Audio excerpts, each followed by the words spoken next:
नमस्कार सर्वांना, मी दीपाली तुम्हा सर्वांचे स्वागत करते शिवण क्लासच्या 9व्या भागामध्ये. शिवण क्लासचे आपले 8 भाग झालेले आहेत. 8व्या भागामध्ये मी तुमच्यासोबत प्रिन्सेस कट अस्तर ब्लाऊजची कटिंग शेअर केली होती. आजच्या भागामध्ये आपण प्रिन्सेस कट ब्लाऊजचा फ्रंट पार्ट आणि बॅक पार्ट स्टिचिंग करून घेणार आहोत. त्याआधी तुम्हा सर्वांना नम्र विनंती आहे की व्हिडिओला स्किप न करता पूर्ण पहा, तरच तुम्हाला योग्य माहिती मिळेल. जास्त वेळ न घालवता वळूया आपल्या विषयाकडे. सर्वात आधी आपण बॅक पार्ट स्टिचिंग करून घेणार आहोत. अशा पद्धतीने मेन फॅब्रिकची सरळ बाजू आणि अस्तरची उलटी बाजू ठेवून दोन्ही पार्ट पिनअप करून घेतलेले आहे. गळ्याच्या भोवती अर्ध्या इंचीची शिलाई मार्जिन देऊन घेणार आहे. अशा प्रकारे मी अर्ध्या इंचीची शिलाई मार्जिन देऊन घेतलेली आहे. कमरेच्या बाजूलाही आपल्याला अर्ध्या इंचीची शिलाई मार्जिन देऊन घ्यायची आहे. त्यानंतर गळ्याचा भाग आपल्याला कटिंग करून घ्यायचा आहे.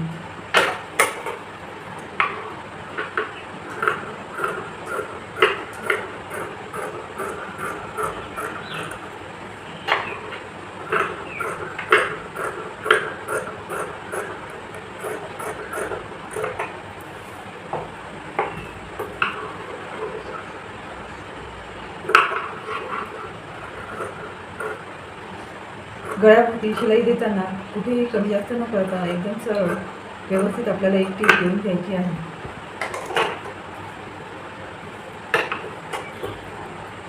अशा प्रकारे गळा कटिंग झाल्यानंतर आपल्याला गळ्याला छोटे छोटे कट्स लावून घ्यायचे आहे. कट दिल्यानंतर हे ब्लाऊज आपल्याला पलटी करून घ्यायची आहे. अशा पद्धतीने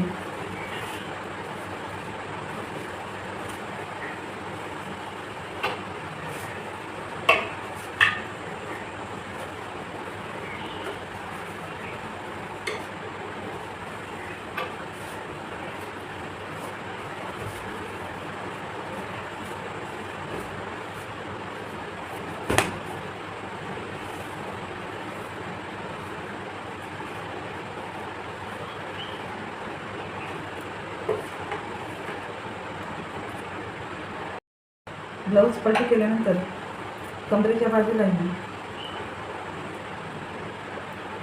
व्यवस्थित एक दाब शिलाई आपल्याला देऊन घ्यायची आहे आणि गळ्याभोवती आपल्याला एक दाब शिलाई देऊन घ्यायची आहे. कमरेच्या बाजूला आणि गळ्याच्या भोवती मी दाब शिलाई देऊन घेतलेली आहे. 1/2 इंचीची शिलाई मार्जिन देऊन अस्तर आणि मेन फॅब्रिक आपल्याला जोडून घ्यायचे आहे. त्यानंतर एक्स्ट्रा कापड आपल्याला कटिंग करून घ्यायचं आहे. अशा प्रकारे मी एक्स्ट्रा कापड कटिंग करून घेतलेला आहे. बॅक पार्टला डाच देऊन घ्यायची आहे. तयार ब्लाऊजची डाच 4 इंचावरची आहे. खालच्या साईडने अर्ध्या इंचावर मार्किंग करून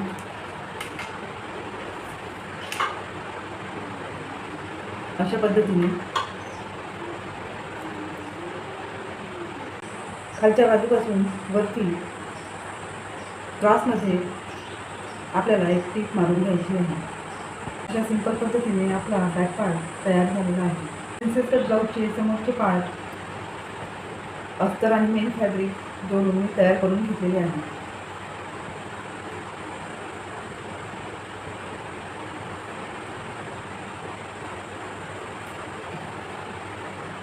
अर्ध्या इंचीची शिलाई मार्जिन घेऊन प्रिन्सेस कटची कटोरी आपल्याला जोडून घ्यायची आहे. अशा पद्धतीने आपली कटोरी जोडून तयार आहे. पॉफ किती सुंदर आलेला आहे तुम्ही व्हिडिओमध्ये पाहू शकता. मी दोन्ही पार्ट सेम त्याच पद्धतीने तयार करून घेतलेले आहे.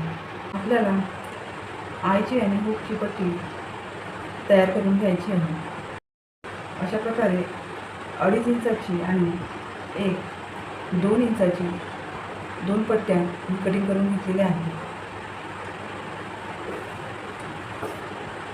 ब्लाऊजच्या उजव्या भागाला आपल्याला आयची पट्टी जॉईन करायची असते. या भागाला एक फोल्ड मारून मी एक टीप देऊन घेतलेली आहे. ब्लाऊज पलटी करून अशा पद्धतीने पट्टी ठेवून आपल्याला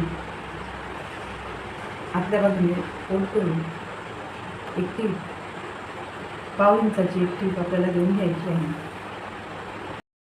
नंतर पार्ट सरळ करून आपल्याला परत एक दाब शिलाई या जॉईंटवरून परत एक दाब शिलाई देऊन घ्यायची आहे.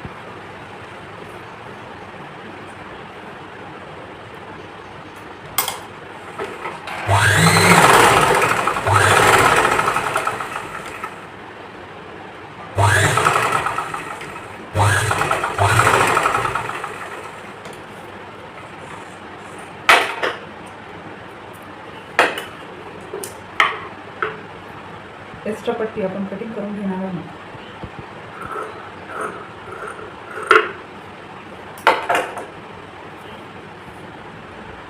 अशा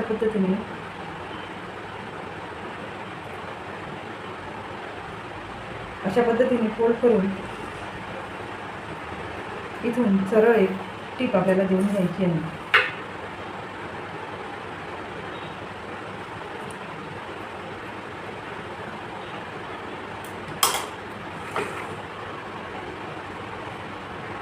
अशा प्रकारे आपली आईची पट्टी तयार झालेली आहे. ब्लाऊजच्या डाव्या बाजूने खूप पट्टी आपल्याला जॉईन करून घ्यायची असते.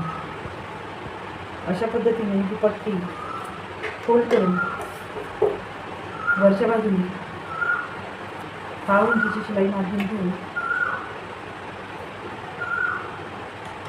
जोडून घ्यायची आहे. त्यानंतर सरळ बाजूने परत एक दाब शिलाई देऊन ही पट्टी आतल्या बाजूने आपल्याला पलटून घ्यायची आहे.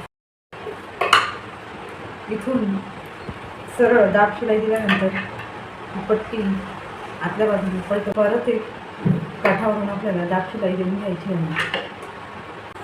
आतल्या बाजूने परत एक शिलाई देऊन ही पट्टी जोडून घेतलेली आहे. अशा प्रकारे आपली खूप पट्टी तयार झालेली आहे. अशा प्रकारे वरच्या बाजूने ठेवून पाव इंचीची शिलाई मार्जिन घेऊन ही पट्टी आपल्याला जोडून घ्यायची आहे. वरच्या बाजूने पट्टी जोडून ही पट्टी पलटवून एक दाब शिलाई देऊन घेतलेली आहे आणि आजच्या बाजूने परत एक शिलाई सरळ अशी देऊन घेतलेली आहे. अशा प्रकारे मी दोन्ही पार्टला पट्ट्या जोडून घेतलेल्या आहे. समोरचा भाग तयार झालेला आहे. या ब्लाऊजची गळ्याची पायपिंग, फिटिंग आणि सिंपल पफ स्लीव्ह डिझाईन मी तुमच्यासोबत यापुढील भागात शेअर करणार आहे. आजचा हा व्हिडिओ मी इथेच थांबवते. परत भेटूया शिवण क्लासच्या डाव्या भागामध्ये. व्हिडिओ आवडला असेल तर व्हिडिओला लाईक, शेअर, चॅनलला सबस्क्राईब करायला विसरू नका. व्हिडिओ पाहिल्याबद्दल मनपूर्वक खूप धन्यवाद तुमचे.